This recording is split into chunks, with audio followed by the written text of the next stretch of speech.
Паважадныя ўсходнія казахстанцы, беларусцы Восточного Казахстана віншуюць вас со святом, с Днем Незалежности нашей республики, нашего Казахстана.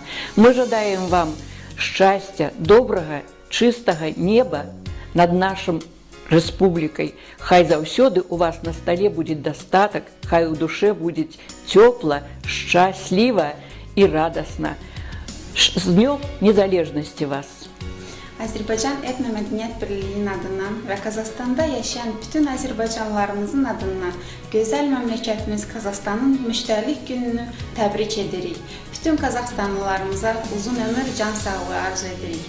İnşallah həmişə belə birlikdə olaq, həmişə belə mehriban yaşayaq. Дорогие восточно-казахстанцы, от имени Восточно-Казахстанского русского культурного центра сердечно поздравляю вас с Днем Независимости Республики Казахстан.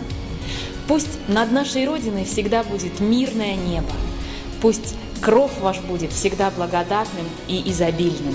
Всего вам самого доброго!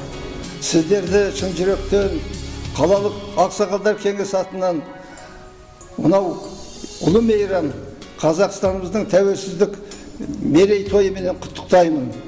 Осы арада айта кеткім келеді, елбасымыздың біздер қариялар үшін айтқан жақсы бір сөзі бар. Көп ұлтты қазақ елім ұйыған айрандай болып өмір сүру үшін оның қазақтың қариялары сол қарттардың ұйытқысы болу керек.